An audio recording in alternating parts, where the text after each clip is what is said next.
Hello everyone, आज इस video में हम गवर्नेंस के बारे में बात करेंगे। किसी नेटवर्क में गवर्नेंस क्यों जरूरी है, पोल्काडॉट गवर्नेंस मैकेनिज्म वर्क कैसे करता है और लेटेस्ट पोल्काडॉट गवर्नेंस 2 में ऐसा क्या नया है जो इसे गवर्नेंस 1 से डिफरेंट बनाता है। ऐसे सभी क्वेश्चंस के आंसर आज हम इस वीडियो में देंगे। तो चलिए शुरू करते हैं।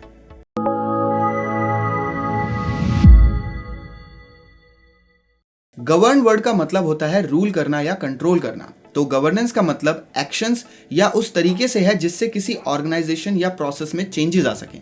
ये चेंजेस किसी भी तरह के हो सकते हैं। फॉर एग्जाम्पल, एक एप्लीकेशन है लेट्स से एक्स मैसेंजर, जिसको आप जनरली मैसेज सेंड करने के लिए यूज करते हैं। अब एक्स मैसेंजर में ग्रुप फीचर ऐड करना है तो एक्स की पेरेंट कंपनी जो एक्स को गवर्न करती है वो अपने गवर्नेंस सिस्टम के अकॉर्डिंग ये डिसाइड करेंगे कि कौन से ऑप्शंस शो होने चाहिए, किस मेंबर को ग्रुप एडमिन बनाया जाए, कैसी विजिबिलिटी होनी चाहिए, कितनी परमिशन एक यूजर को मिलनी चाहिए और ऐसे बहुत सारे फीचर्स डिस्कस करते हैं। इन सभी को कैसे कंट्रोल करना है या रन करना है ये गवर्नेंस के अंडर आता है।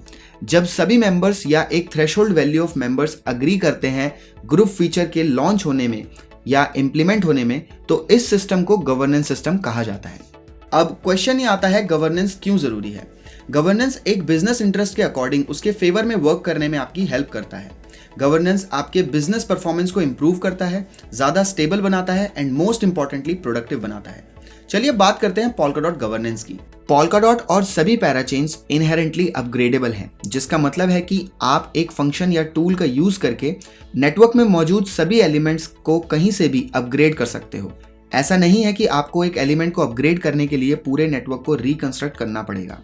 अब जहां सेंट्रलाइज्ड ऑर्गेनाइजेशन में सीईओज होते हैं डिसीजन मेकिंग के लिए, वहीं डिसेंट्रलाइज्ड सिस्टम में पोल्काडॉट ने गवर्नेंस सिस्टम को ये टास्क दिया है, जो एक मैकेनिज्म है डिसीजन मेकिंग के लिए, ताकि चेंजेस इफेक्टिवली एंड कंसेंसस यानी कि सभी की सहमति से हो सके।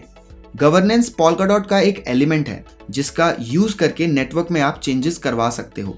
स्टेक होल्डर्स की मेजॉरिटी हमेशा इस सिस्टम को रूल करती है। इसके मेन 3 पिलर्स हैं, council, technical committee and referendum.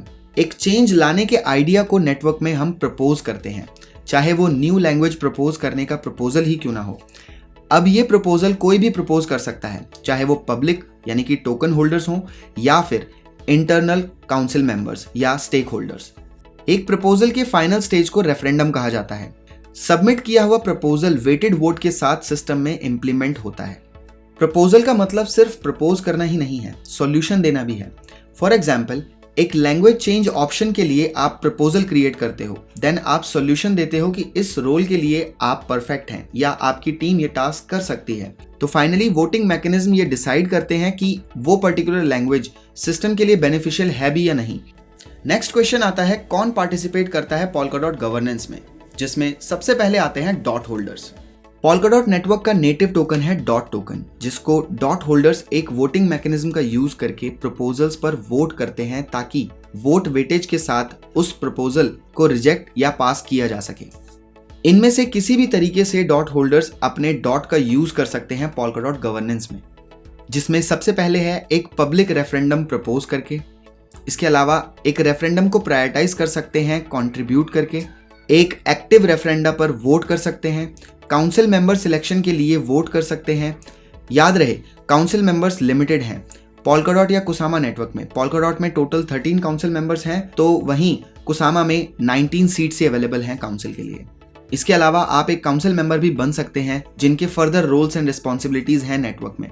इन सभी से अलग डॉट होल्डर्स स्टेक कर सकते हैं अपने टोकन्स को नेटवर्क में और नॉमिनेट करते हैं टोकन्स वैलिडेटर्स को, ताकि रिवॉर्ड जनरेट किया जा सके। Polkadot nominated proof of system के बारे में आप इस पेज पर देख सकते हैं, लिंक डिस्क्रिप्शन में अवेलेबल है। सेकंड पार्टिसिपेंट है काउंसिल, जो कि एक पिलर भी है पोल्काडॉट एंड कुसामा गवर्नेंस का। पैसिव स्टेक होल्डर्स, जो जरूरी नहीं है कि सभी रेफरेंडा पर वोट करें, इस प्रॉब्लम से ओवरकम करने के लिए पोल्काडॉट नेटवर्क में काउंसिल को इंट्रोड्यूस किया गया था। गवर्नेंस में काउंसिल मेंबर्स के प्राइमरीली 2 टास्क हैं। पहला, सेंसिबल रेफरेंडा प्रपोज करना, दूसरा डेंजरस एंड मलिशियस रेफरेंडा को कैंसिल करना। जैसा कि हम समझ ही गए हैं अभी तक कि एक proposal in the and referendum बनता है एंड फाइनली सिस्टम में इंप्लीमेंट होता है। तो रेफरेंडा 3 तरह से प्रपोज किया जा सकता है। फर्स्ट, पब्लिक रेफरेंडा, जिसे डॉट होल्डर्स प्रपोज कर सकते हैं मिनिमम अमाउंट के साथ एक सर्टेन टाइम पीरियड के लिए। अगर कोई अग्री करता है तो वो सेम अमाउंट डिपॉजिट करके उसे सपोर्ट करता है, जिसे एंडोर्सिंग कहते हैं। ये मैटर नहीं करता है कि नंबर ऑफ अकाउंट्स कितने हैं, लेकिन अगली वोटिंग साइकिल में जिस प्रपोजल पर हाईएस्ट अमाउंट के साथ वोटिंग होती है उसे रेफरेंडम बना दिया जाता है। बॉन्डेड टोकन्स को फाइनली रिटर्न कर दिया जाता है जब प्रपोजल टेबल्ड हो जाता है या इम्प्लीमेंट हो जाता है सिस्टम में। मैक्सिमम 100 पब्लिक प्रपोजल्स ही हो सकते हैं एक प्रपोजल क्यू में। इसके बाद नेक्स्ट आता है प्रपोजल्स सबमिटेड बाय काउंसिल। एक रेफरेंडा को पास होने के लिए काउंसिल मेंबर्स का फेवर में होना बहुत जरूरी है। हर काउंसिल मेंबर के पास ये राइट है कि वे एक रेफरेंडा को रिजेक्ट कर सकते हैं। एक काउंसिल मेंबर एक प्रपोजल को एक ही बार रिजेक्ट कर सकता है। रिजेक्ट होने के कुछ टाइम बाद अगर प्रपोजल रीसबमिट होता है तो वही मेंबर उसको सेकेंड टाइम रिजेक्ट नहीं कर पाएगा। अगर सभी वोट फेवर में करते हैं तो उसे यूनानिमस वोट के साथ एक्सेप्ट किया जाता है एंड अनकॉन्ट्रोवर्शियल प्रपोजल की तरह ट्रीट किया जाता है। उसके बाद आता है proposals submitted as part of the enactment of a prior referendum. ये एक इंपॉर्टेंट फीचर है पोल्काडॉट गवर्नेंस में। एक अप्रूव्ड रेफरेंडम एक टाइम पीरियड के लिए वेट करता है इससे पहले कि वो ऑन चेन सबमिट हो, ताकि पार्टिसिपेंट्स जो डिसएग्री करते हैं रेफरेंडा से वो नेटवर्क छोड़ सकें और वो लोग जो सपोर्ट में हैं उस रेफरेंडा के, उनके डॉट्स लॉक्ड हो सकें सिस्टम में जब तक सिस्टम अपग्रेड नहीं हो जाता। पोल्काडॉट में ये 28 डेज का होता है रेफरेंडा के लिए। ये डिले रेफरेंडा के टाइप पर डिपेंड करता है। जैसे फर्स्ट 2 वेज में रेफरेंडम लॉन्च होने के लिए 28 डेज लगते हैं। थर्ड टाइप में इनैक्टमेंट डिले फिक्स डेज का नहीं होता, ये कितने भी दिन का हो सकता है। एंड फाइनली आते हैं emergency proposals submitted by technical committee and approved by council, जिन्हें टेक्निकल कमिटी सबमिट करते हैं एंड काउंसिल मेंबर्स इन्हें अप्रूव करते हैं।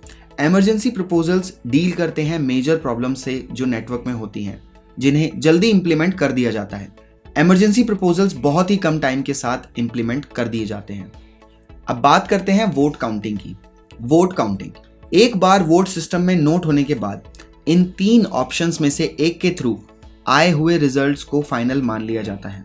मेजॉरिटी, जहां वोट्स में सिंपल कंपैरिजन होता है एंड जिस पर ज्यादा आए वोट्स यानी कि फेवर में वोट्स हैं उस प्रपोजल को आगे भेज दिया जाता है। सेकंड, एक पॉजिटिव टर्नआउट बायस, जहां पर सुपर मेजॉरिटी के साथ आए यानी कि पॉजिटिव वोट्स की जरूरत होती है एंड अगर ये 100% ही रहती है तो इसे सिंपल मेजॉरिटी वोट की तरह कंसिडर कर लिया जाता है। लास्ट है नेगेटिव टर्नआउट बायस, जिसमें लीस्ट टर्नआउट पर रिजेक्ट करने के लिए ज्यादा ने यानी नेगेटिव वोट की रिक्वायरमेंट होती है। इसका मतलब है जितना कम अमाउंट स्टेक्ड वोटिंग का होगा उतनी ही कम अमाउंट की जरूरत होगी उसको पास करने के लिए। जैसे जैसे वोटिंग 100 की तरफ बढ़ती है इसको भी सिंपल मेजॉरिटी में कंसिडर कर लिया जाता है। टर्नआउट को यहाँ total number of voting tokens माना गया है। ये एक लिमिट है कि सिर्फ एक ही एक्टिव रेफरेंडम हो सकता है एक टाइम पर, एक्सेप्ट कोई इमरजेंसी रेफरेंडम ना हो प्रोग्रेस में। तो पोल्काडॉट गवर्नेंस बिलीव करता है स्टेक वेटेड वोटिंग सिस्टम पर, जहां डॉट होल्डर्स वोट करते हैं अपने अपने स्टेक्स के साथ एक रेफरेंडम पर। तो पोल्काडॉट गवर्नेंस के लिए स्क्रीन पर दिखाई जा रही ये सभी स्टेटमेंट्स ट्रू हैं। तो ये था पोल्काडॉट गवर्नेंस मैकेनिज्म, जिसको पोल्काडॉट के इनिशियल स्टेज में बनाया गया था। ये एक्सपेक्टेड था कि इस मैकेनिज्म का यूज करके पोल्काडॉट को लाइफ टाइम सेम वे में रन किया जा सकता है, बट इस सिस्टम में फ्लॉज थे जिसके लिए पोल्काडॉट गवर्नेंस में अपग्रेड लाना बहुत ही जरूरी हो गया। चलिए बात करते हैं पोल्काडॉट के नेक्स्ट जनरेशन डिसेंट्रलाइज सिस्टम के बारे में, पोल्काडॉट गवर्नेंस अपग्रेड के बारे में, जिसको कहा जा रहा है पोल्काडॉट गवर्नेंस 2 या GOV2। एक डिसेंट्रलाइज्ड ऑर्गेनाइजेशन में डिसीजन लेना बहुत टफ होता है, जबकि सेंट्रलाइज्ड सिस्टम में CEOs डिसीजन मेकर्स होते हैं। डिसेंट्रलाइज्ड सिस्टम में एक ऑप्शन है डिसीजन लेने के लिए जिसे गवर्नेंस कहा गया है। जैसा कि हम समझ ही गए हैं, पोल्काडॉट गवर्नेंस एक 3 चेंबर स्ट्रक्चर पर बेस्ड था, जिसको टाइमली मैनर में अपग्रेड कर सकते थे, पैरामीटर सेट कर सकते थे और जनरल वोटिंग के थ्रू सिस्टम को मैनेज करते थे। ये कुछ पार्लियामेंट डेमोक्रेसी की तरह वर्क कर रहा था अब तक, और 2-3 साल तक इसमें कुछ इश्यूज भी नहीं थे, लेकिन इसके ड्रॉबैक्स थे। इसकी अच्छी बात यह है कि इसमें कन्विक्शन वोटिंग होती है, जिसका मतलब है कि आप सिस्टम में अपने कम टोकन्स के साथ वोट कर सकते हो जिनकी वैल्यू ज्यादा मानी जाएगी लॉन्ग टर्म के लिए। दूसरी अच्छी बात यह है इसकी कि आप अपने वोट्स को डेलीगेट कर सकते हो ताकि आपके बिहाफ पर सिस्टम में डिसीजन ले सकें। एग्जाम्पल है इसका स्टेकिंग। कुछ बैड एलिमेंट्स भी हैं इसमें, जैसे ये स्लो है, 28+28 डेज लगते हैं रेफरेंडम को पास होने के लिए। 2 मंथ से भी ज्यादा टाइम लग सकता है एक रेफरेंडम को पास होने में। ये क्लंकी है, एक ही रेफरेंडा हो सकता है एक टाइम पर, जैसा कि हमने अभी बताया। ये इनएक्सेसिबल स्टेट में भी जा सकता है, जरूरी नहीं कि हर प्रपोजल पर वोटिंग हो। इसमें कुछ एलिमेंट्स ऐसे भी हैं जो सेंट्रलाइज्ड हैं, जैसे काउंसिल मेंबर्स के नेम्स मेंशन्ड हैं, तो ये एक सेंट्रलाइज सिस्टम की तरह लग सकता है। इसका सॉल्यूशन क्या है? इसके सॉल्यूशन में सबसे पहले आता है कुछ बैरियर्स को हटाया जाए, जैसे प्रपोजल्स के सबमिट होने का तरीका, रेफरेंडा के ओपन होने का तरीका और लोगों के वोट करने का तरीका। सिंपली उन एलिमेंट्स को हटाया जाए जिनसे ये सिस्टम सेंट्रलाइज हो सकता है, जैसे council and technical committee. Second है रेफरेंडम की लिमिट को बढ़ाया जाए। जो पहले एक टाइम पर एक ही पास होता था, अब एक टाइम पर हंड्रेड्स एंड थाउजेंड्स या उससे भी ज्यादा हो सकते हैं। अब प्रॉब्लम ये भी आ सकती है कि काउंसिल मेंबर्स जो मलेशियस रेफरेंडा को कैंसिल कर सकते थे, अब उनके ना होने से अनवांटेड प्रपोजल्स भी सबमिट होंगे। इसके लिए कुछ सेफ्टी मेजर्स स्क्रीन पर आप देख सकते हैं। रिपरकशन का मतलब यहाँ जो सिस्टम को हार्म पहुंचा सकते हैं उन एलिमेंट से है। हर प्रपोजल एक जैसा नहीं होता और इसमें 2 चीजें आती हैं। पहला ऑपरेशन कि क्या होने वाला है, सेकंड है कौन ऑथराइज कर रहा है और क्या। गवर्नेंस 1 में एक्टिविटीज एंड ट्रस्ट को रिस्ट्रिक्ट किया हुआ था, बट गवर्नेंस 2 में अलग अलग रेफरेंडा पर आपको अलग अलग सेफ्टी मेजर्स अब देखने को मिल सकते हैं। अब क्योंकि बहुत अलग अलग तरह की ट्रांजैक्शंस ऑथराइज होंगी, तो अलग अलग ओरिजिन्स भी हो सकते हैं। तो इन ओरिजिन्स के लिए डिफरेंट पाइपलाइन है जिन्हें ट्रैक्स कहा जाता है। हर ट्रैक के डिफरेंट पैरामीटर्स हैं एंड डिफरेंट थ्रेशोल्ड्स हैं। स्क्रीन पर मौजूद ये सभी कुछ ओरिजिन्स हैं जिन्हें हम प्रैक्टिकली भी देखेंगे Polkadot.js एंड Polka असेंबली पर। बिग स्पेंडर्स ज्यादा बड़े प्रपोजल अमाउंट के लिए होते हैं, तो वहीं tippers small amount of proposals के लिए। अब बात करते हैं लाइफ साइकिल क्या होगी एक रेफरेंडम की। सबसे पहले एक आइडिया प्रपोज किया जाता है। कोई भी कितनी भी बार प्रपोजल प्रपोज कर सकता है। जैसे ही प्रपोजल आता है, चेन पर मौजूद कोई भी उस पर वोट कर सकता है। नेक्स्ट है डिसाइडिंग। सभी प्रपोजल्स आने के बाद ये एक डिसाइडिंग पीरियड में चले जाते हैं। प्रपोजल्स अनडिसाइडेड रहते हैं जब तक उस पर सेकंड डिपॉजिट नहीं होता। ये कोई भी कर सकता है, जरूरी नहीं कि सेम अमाउंट से हो। लोग वोट कर सकते हैं लेकिन एक्शंस नहीं लिए जाएंगे अभी कोई भी। टोकन होल्डर्स को ये नोटिफाई किया जाता है कि सिस्टम में कुछ आने वाला है। लास्ट है ट्रैक कैपेसिटी। अगर ट्रैक कैपेसिटी है तो हाईएस्ट अप्रूव वोट वाले प्रपोजल को फर्दर प्रायोरिटाइज किया जाता है। नेक्स्ट फेज है कंफर्मिंग फेज। रेफरेंडा जिसको पूरा सपोर्ट मिला है एंड अप्रूव हुआ है वोटिंग के साथ, उसको कहा जा सकता है कि ये पास होगा। एक कंफर्मेशन पीरियड हर प्रपोजल को पास करना होता है। एक कंट्रोवर्शियल प्रपोजल इन्हीं साइकिल्स के बीच घूमता रहेगा अगर उससे सिस्टम को नेगेटिव इंपैक्ट पड़ेगा तो। हर ओरिजिन का कंफर्मेशन पीरियड अलग है, जैसे रूट ओरिजिन का कंफर्मेशन पीरियड 2 दिन का है। कंफर्मेशन के बाद फाइनली आता है एंडिंग। अगर एक रेफरेंडा पास कर लेता है 28 डेज एंड अभी तक अगर वो पास नहीं हुआ तो ऑटोमेटिकली रिजेक्ट कर दिया जाता है, वरना अप्रूव हो जाता है। अप्रूव होने के बाद रेफरेंडम एक वेटिंग पीरियड इनैक्टमेंट में चला जाता है। इसे गवर्नेंस 1 से ही लिया गया है। ट्रैक्स के अकॉर्डिंग उन पर मिनिमम इनैक्टमेंट पीरियड सेट किया गया है। इन फेजेस के बीच अगर सभी को लगता है कि नेटवर्क को किसी भी तरह का हार्म हो सकता है किसी प्रपोजल से, तो प्रपोजल कैंसिलेशन ओरिजिन की मदद से रेफरेंडा को रिमूव भी किया जा सकता है। नेक्स्ट है गवर्नेंस 2 में अजाइल डेलीगेशन। जहां हर किसी के पास टाइम नहीं होगा रेफरेंडा को गो थ्रू करने के लिए, तो आप डेलीगेट करते हो वोटिंग पावर को ताकि आपके बिहाफ पर वोट किया जाए। डेलीगेशन का मतलब है कि आप पिक करते हो किसी पर्सन या अकाउंट को एंड हैंड ओवर करते हो अपनी वोटिंग पावर ताकि आपके बिहाफ पर कोई और वोट कर सके सिस्टम में। डिसेंट्रलाइज सिस्टम में फर्स्ट टाइम एजाइल डेलीगेशन का कंसेप्ट आया है, जिसमें आप डेलीगेट कर सकते हो मल्टीपल टाइम्स। जैसे आप सौंप सकते हो अपनी वोटिंग पावर नेटवर्क अपग्रेड करने के लिए, वहीं दूसरी तरफ डेलीगेट कर सकते हो वोटिंग पावर टिपिंग के लिए भी। Polkadot गवर्नेंस में एक न्यू फीचर और ऐड हुआ है जिसका नाम है फेलोशिप। गवर्नेंस 1 में जहां टेक्निकल कमेटी थी, जो उन लोगों की टीम थी जिन्होंने Polkadot run time and Polkadot host को इंप्लीमेंट किया था, जिनका सिलेक्शन काउंसिल मेंबर्स की वोटिंग से होता था एंड इनके रोल्स भी डिसाइडेड थे।